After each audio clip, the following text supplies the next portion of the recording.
And I'll sing Mah ToVu, the messing melody. So,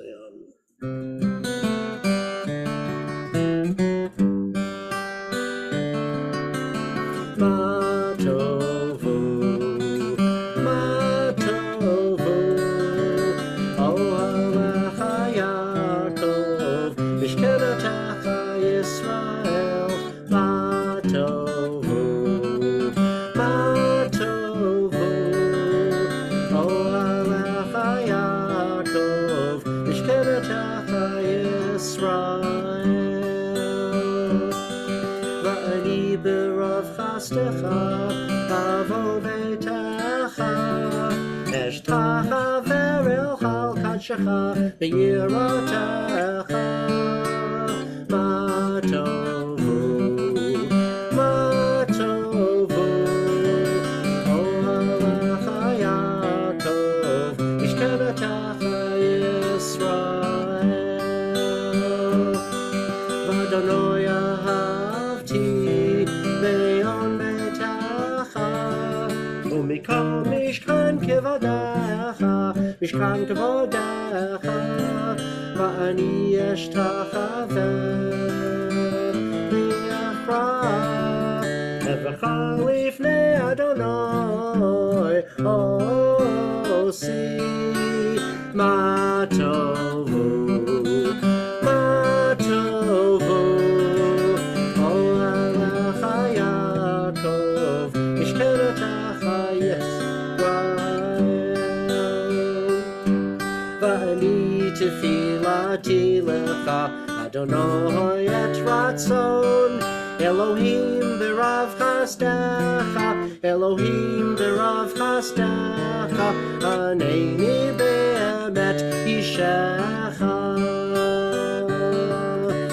Mah ToVu, Mah ToVu, Ohalecha Yaakov, Mishkenetecha Yisrael, Mishkenetecha Yisrael.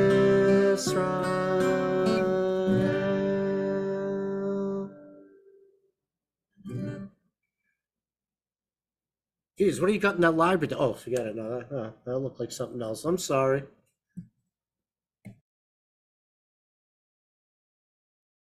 I cannot tell you, Achi. It's my own private library that shall remain private. No, I'm just kidding. The one of my favorite books, the beautiful poetry of Donald Trump. Wow, that guy. So good. What a poet. I thought you were going to say of Rabbi Alon or somebody. That guy too. Oh, yeah. wow. All right, let's get into it. Ruthie, would you like to start us off tonight? I would be more than happy to. Lovely. Okay. Balak, son of Zippor, saw all that Israel had done to the Amorites. Moab was alarmed because the people were so numerous, Moab dreaded the Israelites. And Moab said to the elders of Midian, "Now this horde will lick clean all that is about us as an ox licks up the grass of the field." Balak, son of Zippor, who was king of Moab at that time, sent messengers to Balaam, son of Beor, in Pethor, which is by the Euphrates in the land of his kinsfolk, to invite him, saying, "There is people that came out of Egypt. It hides the earth from view and is settled next to me. Come then, put a curse upon this people for me, since they are too numerous for me. Perhaps I can thus defeat them and drive them out of the land. For I know that he whom you blessed is blessed indeed, and he whom you cursed is cursed." The elders of Moab and the elders of Midian, versed in divination, set out. They came to Balaam and gave him Balak's message. He said to them, "Spend the night here, and I shall reply to you as the Eternal may instruct me." So that the Moabite dignitaries stayed with Balaam. God came to Balaam and said, "What do these envoys want of you?" Balaam said to God, "Balak, son of Zippor, king of Moab, sent me this message. Here is a people that came out from Egypt and hides the earth from view. Come now and curse them for me. Perhaps I can engage them in battle and drive them off. But God said to Balaam, do not go with them. You must not curse that people, for they are blessed. Balaam arose in the morning and said to Balak's dignitaries, go back to your own country, for the Eternal will not let me go with you. The Moabite dignitaries left, and they came to Balak and said, Balaam refused to come with us. Then Balak sent other dignitaries more numerous and distinguished than the first. They came to Balaam and said to him, thus says Balak, son of Zippor, please do not refuse to come to me. I will reward you richly, and I will do anything you ask of me. Only come and damn these people for me. Balaam replied to Balak officials, through Balak were to give me his house full of silver and gold. I could not do anything, big or little, contrary to the command of the Eternal my God. So you too stay here overnight and let me find out what else the Eternal may say to me. That night God came to Balaam and said to him, if these envoys have come to invite you, you may go with them, but whatever I command you, that you shall do. When he arose in the morning, Balaam saddled his ass and departed with the Moabite dignitaries. But God was incensed at his going. To an angel of the Eternal took a position in his way. Wait a minute, that doesn't make sense. Go back. Something's missing. That doesn't make sense. Hold on a minute.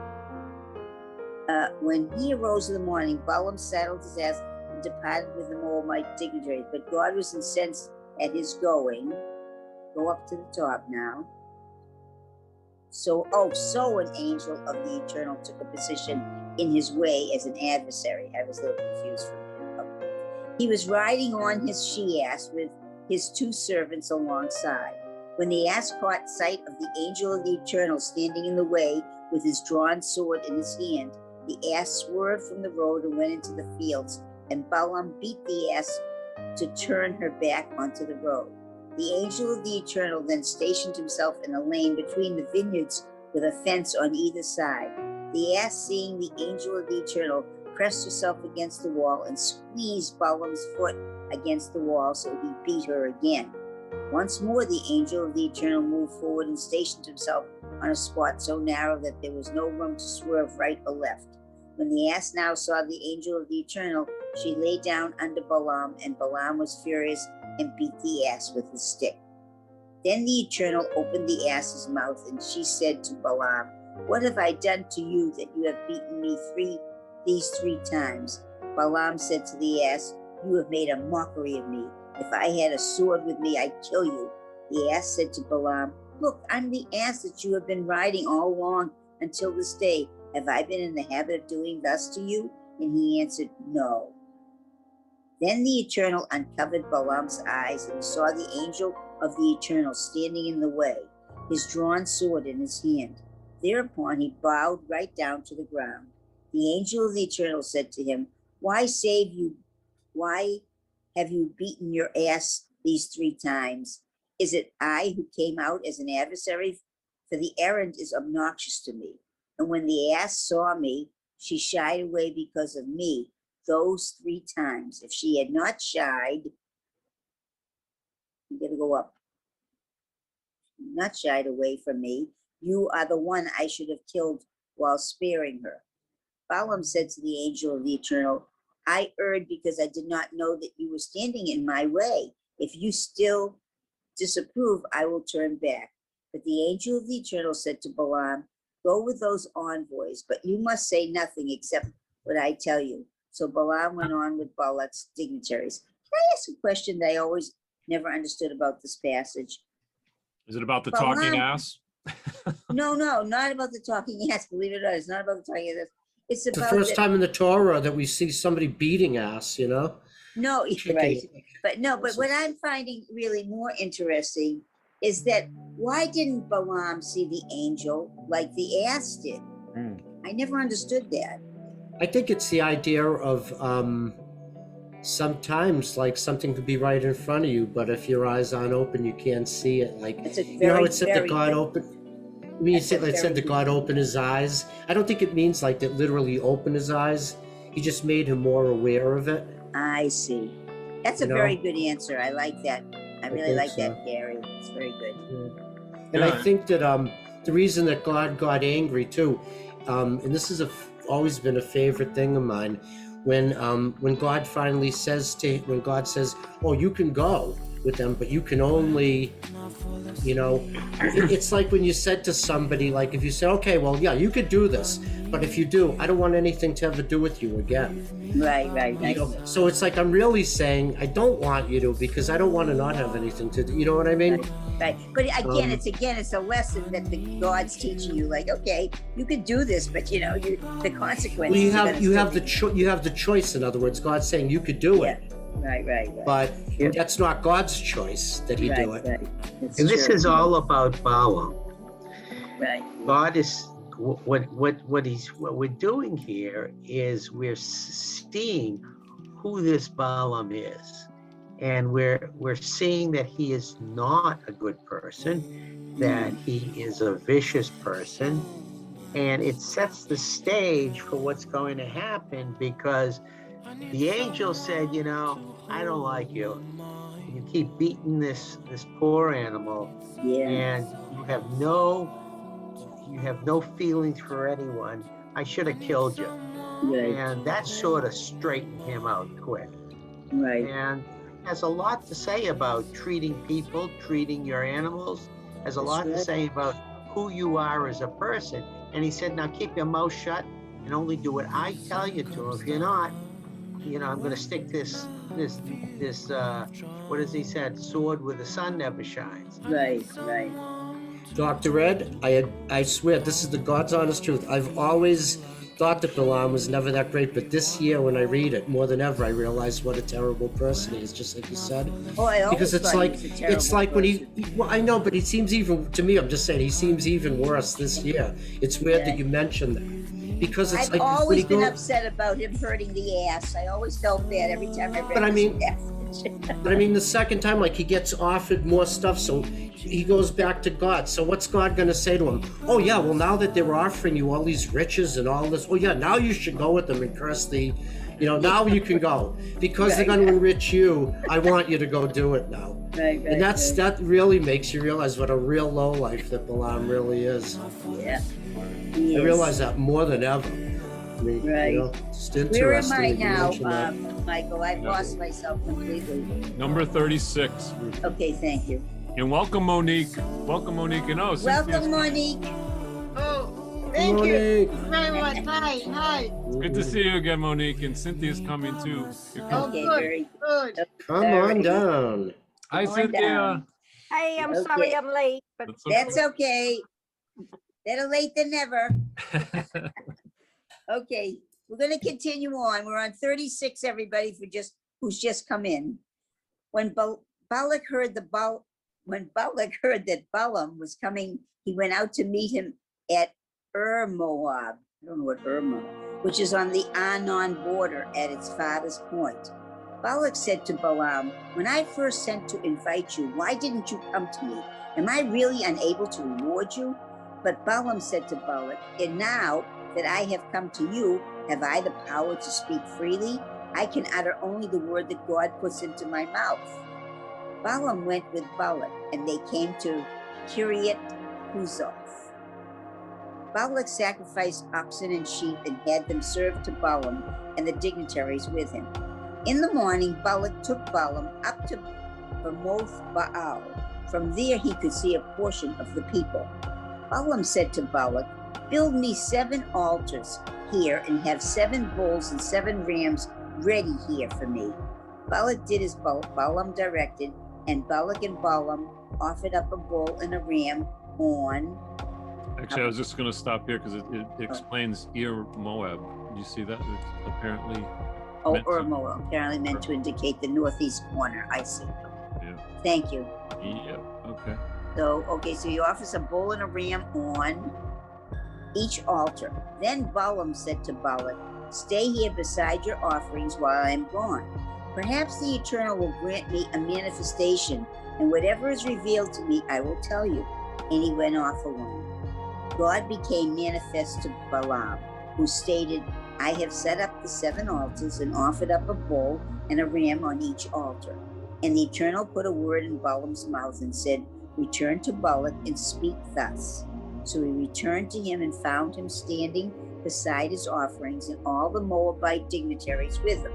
He took up his theme and said, from Aram has Balak brought me, Moab's king from the hills of the east. Come, curse me, Jacob. Come, tell Israel's doom. How can I damn whom God has not damned? How doom when the Eternal has not doomed? As I see them from the mountaintops, gaze on them from the heights, there is people that dwells apart, not reckoned among the nations.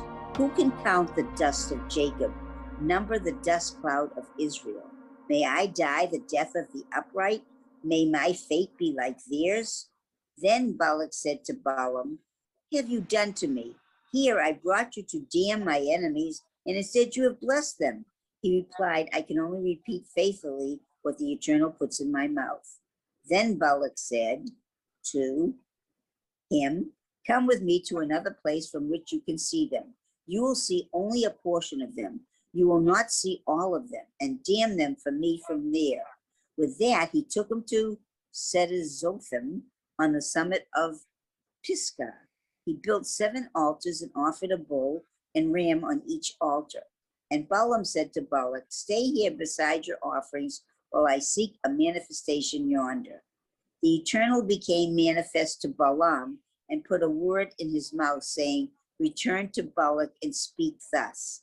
He went to him and found him standing beside his offerings and the Moabite dignitaries with him. Balak asked him, what did the Eternal say? And he took up his theme and said, up, Balak, attend, give ear unto me, son of Zippor. God is not human to be capricious, or mortal to have a change of heart. Would God speak and not act, promise and not fulfill? My message was to bless. When God blesses, I cannot reverse it. No harm is in sight for Jacob, no woe in view for Israel. The Eternal, their God, is with them, and their kings acclaim in their midst. God who freed them from Egypt is for them like the horns of the wild ox. That's a really powerful statement if you kind of think about it.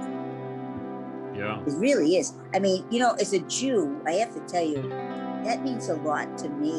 I don't know what it means, but what I get out of that is we were really special to God. You know, I know that we always talk about it, but I really felt it in that whole conversation of how, you know, Balak had explained this to Balaam.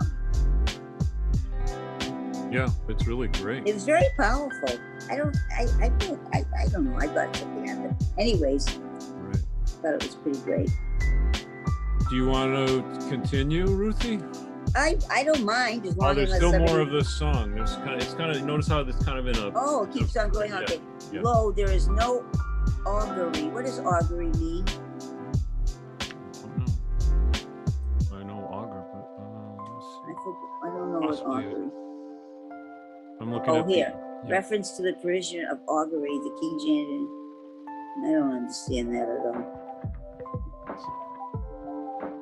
Oh, well, we'll find out later on. Let's go back.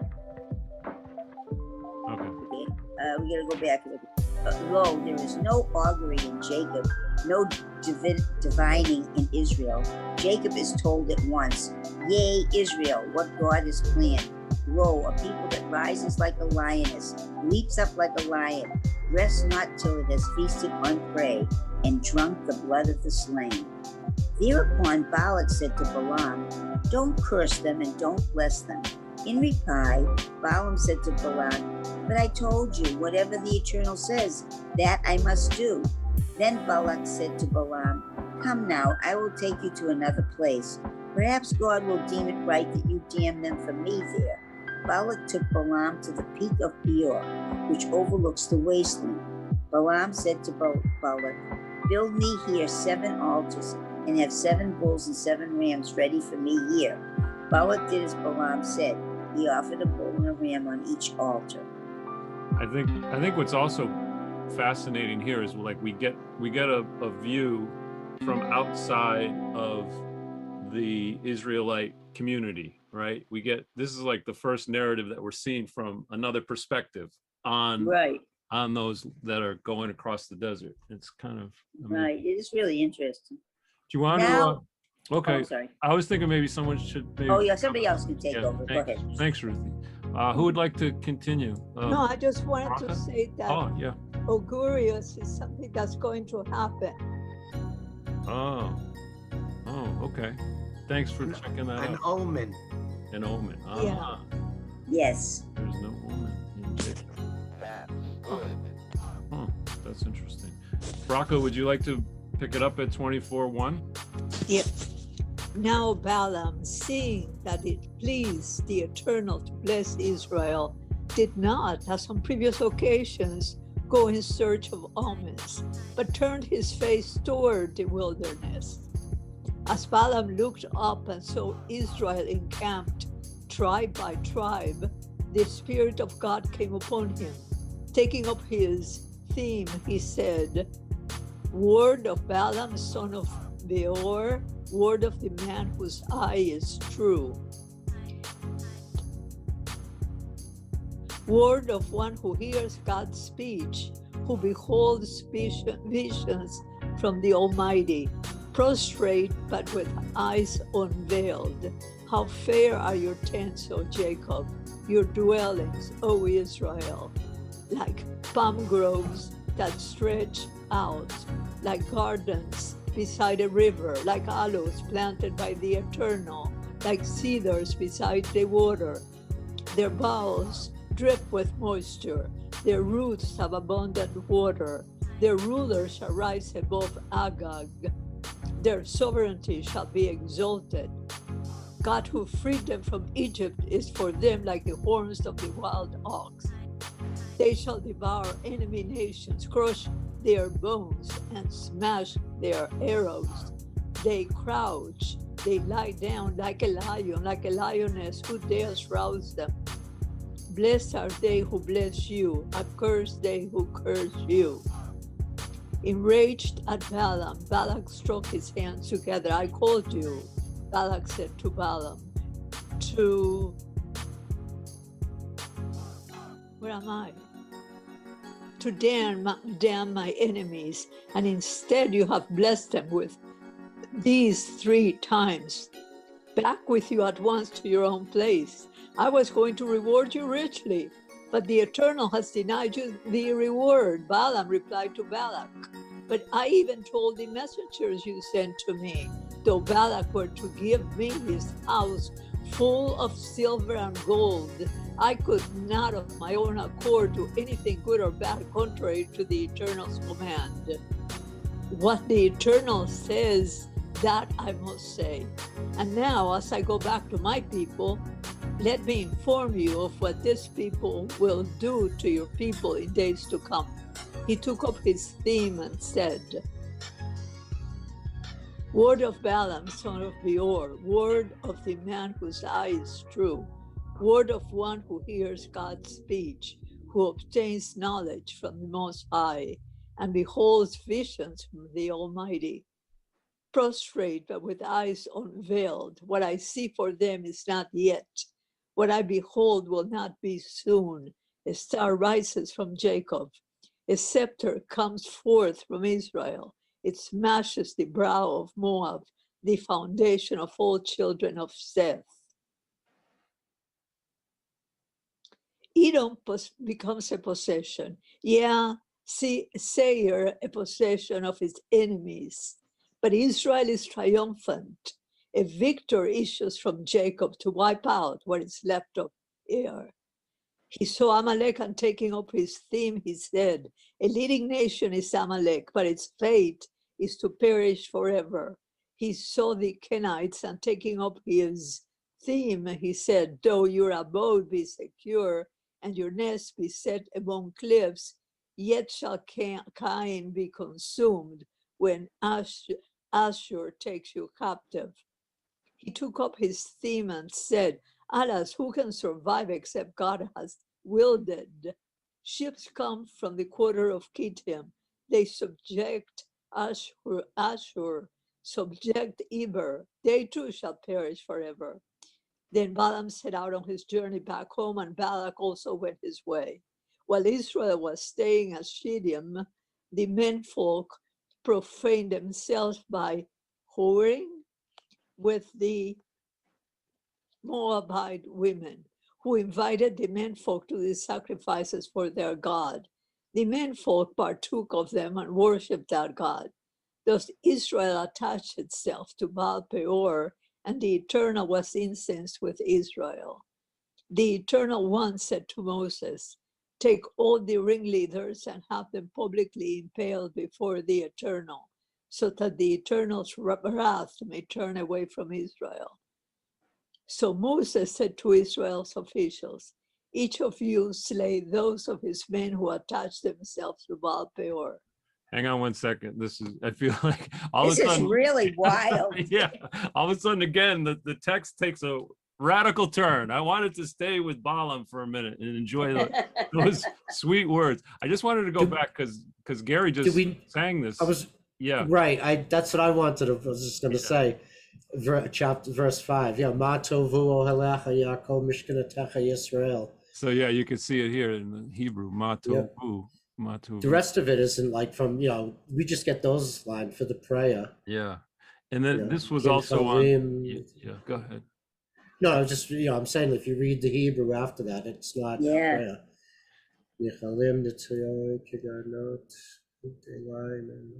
And was this on the temple in Malden? Was that Mah ToVu?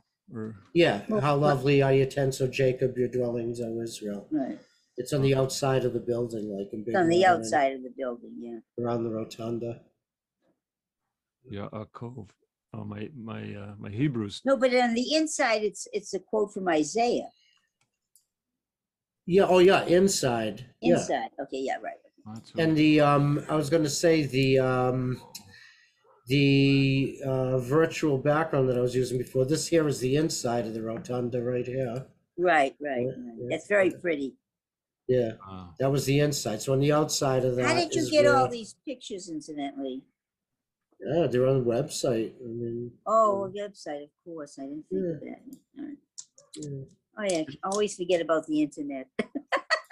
Yeah, everything is everywhere. I know. All the time. My mind's somewhere else. I'm still back in the 1950s. That's fine. I just want to point out, like, tents are so huge, even in Christian times, because even though this is like thousands of years before Christianity, I'll just let you know that, I just learned this at seminary this year, is that Paul, who was one of the first evangelists after Christ died, Paul pretty much established the church. He was a tent maker, and he talks about making tents, and it's such an important job to have tents for thousands of years. I mean, it's kind of amazing that's. Is that how most people lived in those days, right? They didn't have houses; they had tents, right? Yeah, tents. Yeah, I would think so. Yeah. So it's fantastic. I love that. Mah ToVu ohelecha Yaakov. Yaakov mishkanetecha Yisrael. Right. I'm reading Hebrew. Well, you've been reading a lot of Hebrew. I thought you've been reading a lot of Hebrew. I can't do it very well. Don't worry, you're doing very well. Most Jews don't read as well as you do. Thank you. You're sweet, Ruthie. Oh, where were we now? Oh yeah, we went back. So, all right, now we changed the picture again, right? So the picture changes to the men start going with the Moabite women. So that doesn't please God. What do you think about that, Cynthia? I'm sure you have a thought. Not much, as usual. Everyone's killing each other. Whoops. Well, he didn't like it. There you go, Dr. Ed. There you go. There's the sanctuary. Oh, wow. Look at that. There's our menorah. Yes. Wow. Yeah, that's a beautiful place. Oh, it was gorgeous. Who would like That's for you, Ruth. That's for you. That's beautiful, damn. I think that we're at the last paragraph of the whole. Do we do two tonight or just this one?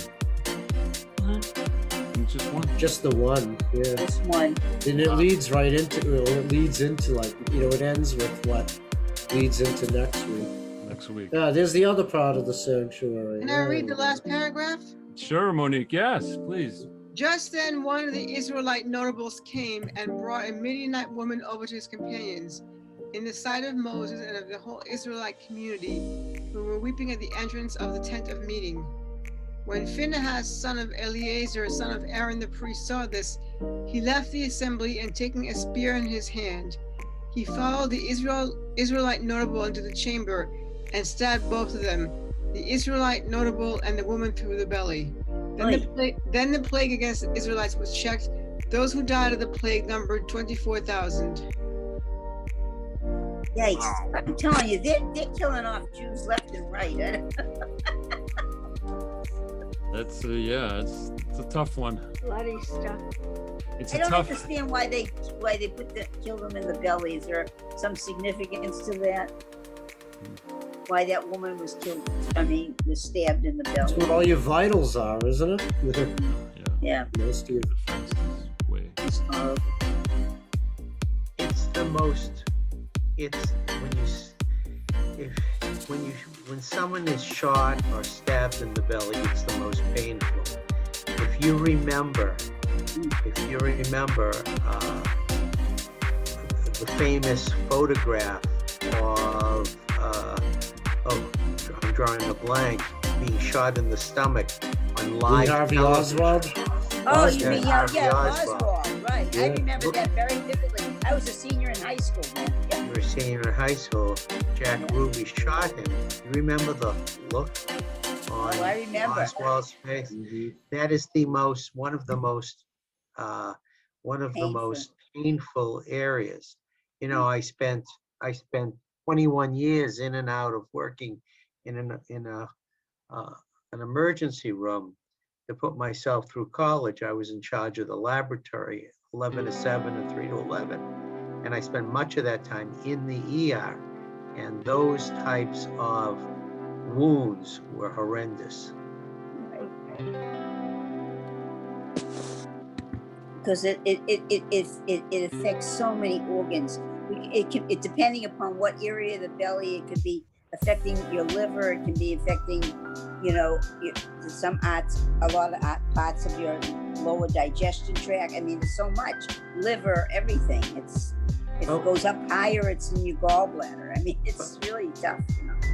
But I want to get back to the men who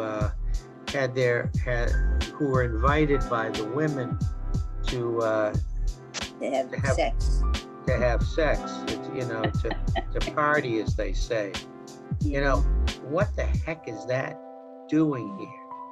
And again, right out of the area, this is the way they said. God said, look, you're not going to take the people of Israel.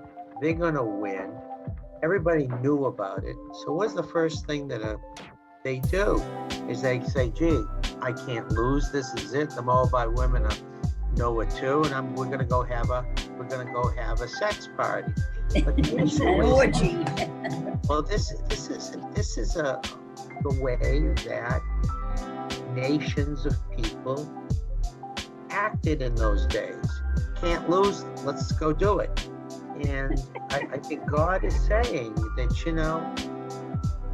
this is the way, this was the custom, and the Israelites were acting out that custom. And again, he had to say, I'm sorry, this is not the way the people should act, and the people need to, and he threw this in and said, gee, we're going to kill them all because this is wrong. This is not what you do in battle when you win. And he said, you're going to win, but this is not what you're supposed to do. And 24,000 people, got whacked over this. And that's enough to scare the heebie-jeebies out of anybody. But I think it's also because, I was going to say, because with Balak, kind of used the women to seduce the men to kind of bring down Israel because he wasn't able to get them cursed, So now they were willing participants. Yeah, that's true. That's true. They were know, easily seduced. They used seduction. That's just it. because That was the weapon. You know, from what was the victors, to the victors Spoils. respond the soil. That is, you know, the spoils, and God is saying, no, that's wrong. The victors are the victors. They're not eligible for the spoils, especially since I said I'm going to take care of you. Wow, that's interesting. That's very interesting, because that does go against a lot of history, right? Because usually in history, you're right. You win something and you just take. Interesting. So it does kind of. So there's a silver lining, maybe, Cynthia. I don't know. I know I came on this late today, but I find sometimes it's very hard to get divine inspiration from all of this blood.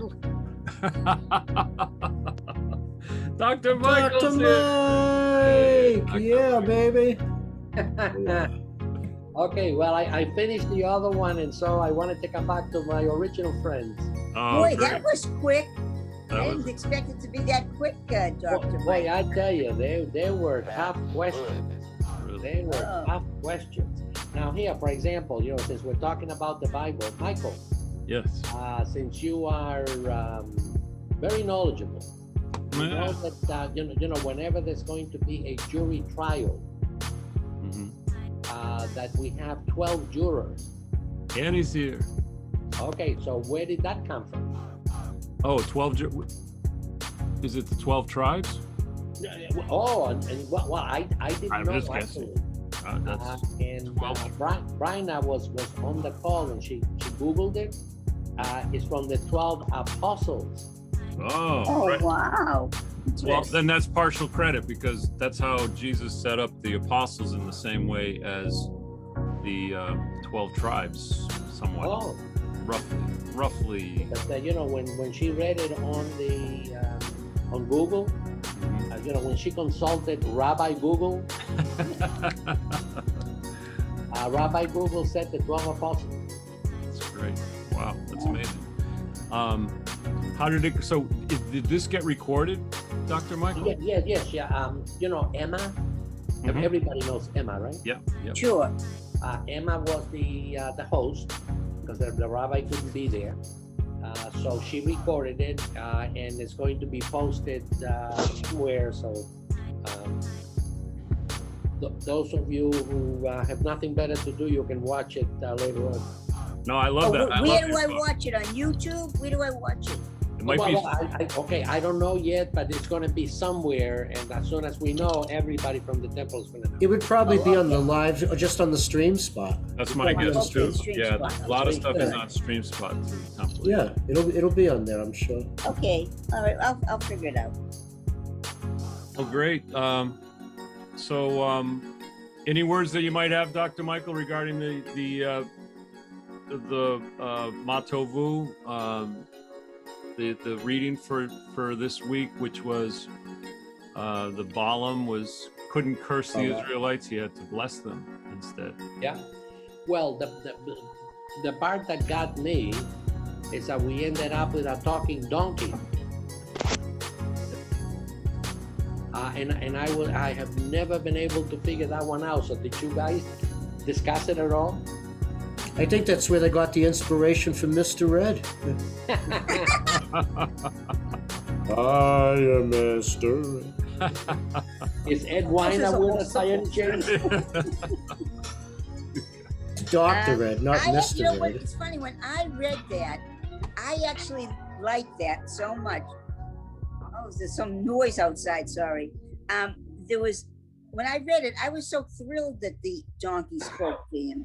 I kind of didn't even think about it. It's like, wow, that's crazy. The donkey spoke. I kind of was happy because I felt the donkey had a right to tell him that he shouldn't have beaten him. So I kind of live in a fantasy world anyway, so I'm not like normal people. But anyways, so I kind But of did like.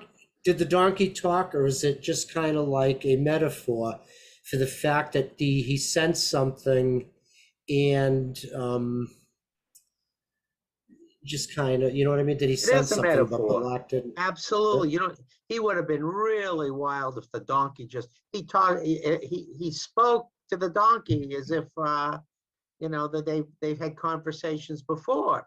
I mean, so it's got to be metaphoric.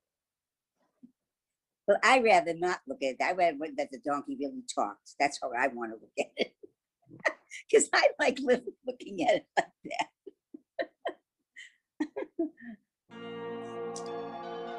I live in a cartoon world. I'm sorry. Right. And notice too that God opened Balaam's eyes or his ears to the donkey's thoughts or his speech, just like he opened his eyes to the the other thing there. Can't think of it, but the angel, when he opened his eyes to the angel, right? You know, animals always sense stuff, you know. Right. And he just didn't. They're supposed to be this big, like, not a prophet really, but like, you know. My cat talks to me. He actually doesn't say meow. He says ma. He says ma to me all the time. He does. Well, my dog talks. I said to my dog, I don't have a dog, but I said to my dog, I said, what's sandpaper like? And he said, rough. Boom. Right. Thank you, Dr. Ed, for giving us a Jordan Shapiro moment. Hey, well, give me control. Give me control. Okay, here we go. I think we lost Cynthia. Oh, now we see What's a big that? ugly thing. Hey guys. We get this now we get this animal that has big eyes. I got to tell you what I've been fooling with for the past 2 days. Does anyone know what the cicadas are? Oh yeah. They come around how many years? Every so many years? Every 17 years. 17 they come years. around. So somebody brought me a cicada in alcohol from Washington, D.C. And What are cicadas? I'm sorry, I don't know. They're insects, and they make noise so loud that it's deafening. If you go to Virginia or Washington, you can barely talk on the street because the cicadas are making noise so loudly. Well, someone was in Washington and they put this in alcohol and sent it to me. And what I've been doing is I bought myself a toy in my retirement. And I bought a camera for my microscope, and this is from my dissecting microscope. So that's a tiny bug, a very small bug that I photographed. Oh, you magnified like 1,000 times. Yeah, magnified, and there's the face of a cicada.